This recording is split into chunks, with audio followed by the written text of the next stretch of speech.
Hey everyone, welcome to the channel. Today we are diving into something very exciting. So today what we are doing is we are going to make a tool or a device, whatever you call it's ESP32 BLE Ducky HID device. So if we talk about HID attacks ऐसे attack होते हैं कि जिसे तो ना कोई antivirus और ना तो कोई फायरवॉल ब्लॉक करता है, क्योंकि हमारे सिस्टम को लगता है कि सिस्टम में कोई कीबोर्ड या फिर माउस कनेक्ट हुआ है। अब ये अटैक काम ही इस तरह करता है कि हमें इस डिवाइस को सिस्टम में कनेक्ट करना ही पड़ेगा। पर कई बार क्या होता है कि टारगेट यूजर ने यूएसबी को ब्लॉक किया होता है, जिससे कि कोई अनवांटेड यूएसबी उसके सिस्टम से कनेक्ट ना हो पाए। इसके लिए हम लोग ESP32 का यूज़ करके एक ऐसा डिवाइस बनाएंगे जिससे हमें डिवाइस को टारगेट मशीन से कनेक्ट करने की ज़रूरत नहीं पड़ेगी। हम लोग इसको ब्लूटूथ की हेल्प से टारगेट सिस्टम से कनेक्ट करेंगे और की स्ट्रोक्स को अपने टारगेट सिस्टम में सेंड करेंगे। और ये बाकी ट्रेडिशनल डिवाइसेस से काफ़ी फास्ट है और हमें फिजिकली टारगेट सिस्टम से इसको कनेक्ट नहीं करना पड़ेगा। तो हम इसको ब्लूटूथ की हेल्प से टारगेट सिस्टम में कनेक्ट करेंगे। So what we are doing is basically we are turning a ESP32 into a USB rubber ducky but wirelessly using Bluetooth. So before we start, let me show you a ESP32.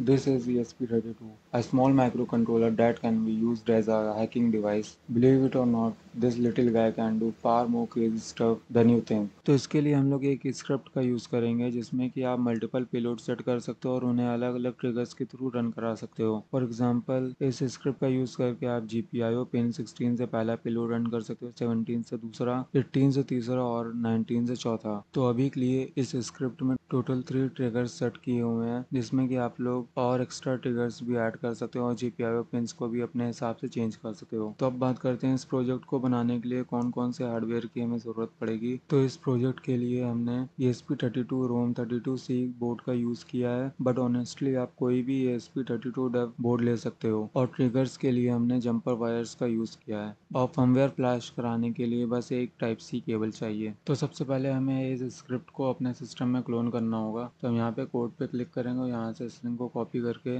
अपने terminal में Git clone लिख कर paste कर देंगे और enter. और हमें इस फोल्डर को ओपन कर लेना है। अब इसमें हमें इस फाइल को ओपन करना है और ये हमारा Arduino IDE ओपन हो गया है। तो अब हम अपने डिवाइस को Arduino IDE की हेल्प से सेटअप करेंगे। तो सबसे पहले आपको अपने Arduino IDE को अपने बोर्ड के अकॉर्डिंग सेटअप करना होगा। तो इसके लिए हमें अपने डिवाइस को Arduino IDE के साथ कनेक्ट कराना होगा। और अब हम अपने बोर्ड के लिए ESP32 पैकेज इंस्टॉल करेंगे। तो इसके लिए हमें प्रेफरेंस सेटिंग पे क्लिक करना होगा, वहाँ पे एडिशनल बोर्ड मैनेजर URL को पेस्ट करना होगा और वो URL हमें स्क्रिप्ट की रीडमी में मिल जाएगा। अब हमें जाना होगा टूल्स पे और यहाँ पे हमें बोर्ड मैनेजर को सेलेक्ट करना होगा और यहाँ पे हमें सर्च करना होगा ESP32। मेरे पास यहाँ पे ESP32 का 2.0.15 वर्जन पहले से इंस्टॉल्ड है। अगर आपको भी कोई एरर फेस नहीं करना हो तो आप भी इसी वर्जन का यूज़ करिए। और अब हमें यहाँ पे एक लाइब्रेरी की और रिक्वायरमेंट है और जिसका नाम है BLE कीबोर्ड, और हम अब इसको भी अपने सिस्टम में डाउनलोड कर लेंगे। अब हमें यहाँ पे स्केच पे जाना है, यहाँ पे हमें इंक्लूड लाइब्रेरी पे क्लिक करना है और यहाँ पे हमें ऐड जिप लाइब्रेरी पे क्लिक करना है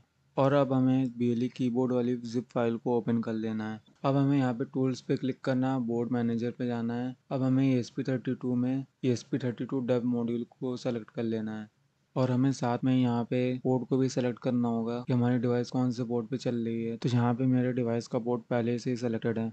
अब हम अपने कोड को भी एक बार समझ लेते हैं। यहाँ पे पहले से ही 3 ट्रिगर डिफाइंड है जो कि वर्क करेंगे पिन नंबर 16, 17 और 18 पे, और इन पिन नंबर्स को आप लोग अपने हिसाब से भी सेट कर सकते हो।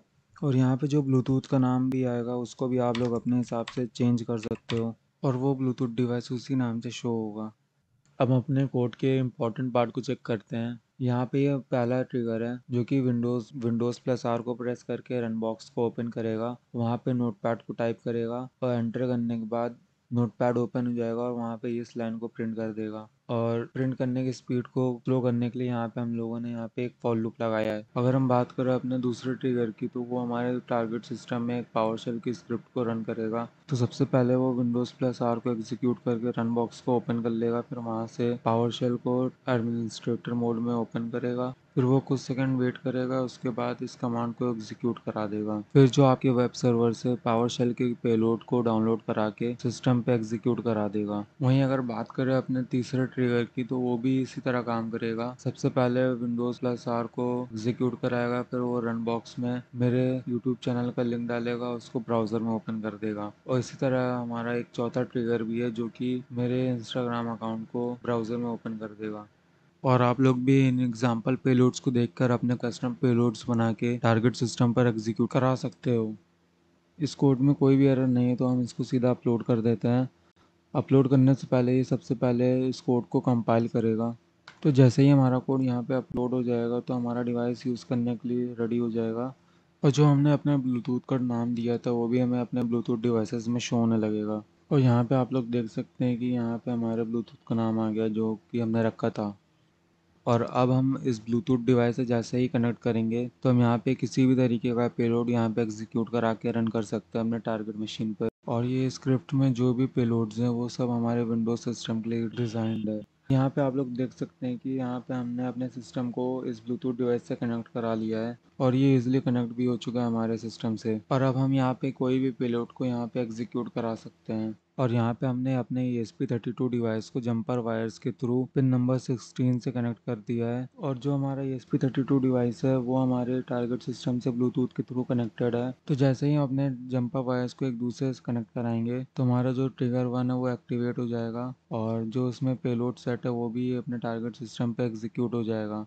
आप लोग देख सकते हैं कि जैसे ही हमने अपने जंपर वायर्स को एक दूसरे से कनेक्ट किया तो हमारा ट्रिगर वन है वो एक्टिवेट हो गया और जो भी हमने इसमें पेलोड सेट किया हुआ तो वो भी एग्जीक्यूट हो गया। और आप लोग यहाँ सिस्टम में देख सकते हैं कि इसने नोटपैड ओपन किया और लाइन को नोटपैड पर प्रिंट करा दिया। अगर हम बात करें ट्रिगर नंबर 2 को एक्टिवेट कराने की तो उसके लिए हमें पिन नंबर 17 में जंपर वायर को कनेक्ट करना पड़ेगा। ट्रिगर नंबर 2 हमारे सिस्टम में विंडोज टर्मिनल को एडमिनिस्ट्रेटर मोड में ओपन करके जो हमने पेलोड में कमांड सेट किया था वो कमांड हमारे वेब सर्वर से पावरशेल की स्क्रिप्ट को डाउनलोड करके टारगेट सिस्टम में एग्जीक्यूट करा देगा। Like that only. Trigger number 3 को एक्टिवेट करने के लिए हमें जंपर वायर्स को पिन नंबर 18 में कनेक्ट करना होगा और जैसे ही ट्रिगर नंबर 3 एक्टिवेट होगा तो हमारे सिस्टम में एक ब्राउज़र खुलेगा और उसमें हमारा यूट्यूब चैनल ओपन हो जाएगा। और इसी तरह हम लोग इस डिवाइस को किसी भी सिस्टम के लिए प्रोग्राम कर सकते हैं और अपने पेलोड्स को ईजिली एग्जीक्यूट करा सकते हैं। और हम इसे यहाँ पे एंड्रॉयड डिवाइसेस के लिए भी सेट कर सकते हैं। और पेलोड को एंड्रॉयड डिवाइसेस पे एग्जीक्यूट कराने के लिए हमें एंड्रॉयड डिवाइस को अपने ESP32 डिवाइस से ब्लूटूथ की हेल्प से कनेक्ट कराना होगा और उसके बाद हम लोग किसी भी पेलोड को एग्जीक्यूट करा पाएंगे। और ये ऐप के ऊपर डिपेंड करता है कि आप किस टाइप के पेलोड्स को एग्जीक्यूट कराना चाहते हो। आपको इस प्रोजेक्ट का लिंक मेरे डिस्क्रिप्शन में मिल जाएगा और रीडमी फाइल में हर स्टेप डिटेल में बताया गया है जिससे आप इजीली इस प्रोजेक्ट को बना सकते हो। अगर वीडियो अच्छा लगा हो तो वीडियो को लाइक और शेयर करना मत भूलना और नीचे रेड वाले बटन को भी प्रेस कर देना।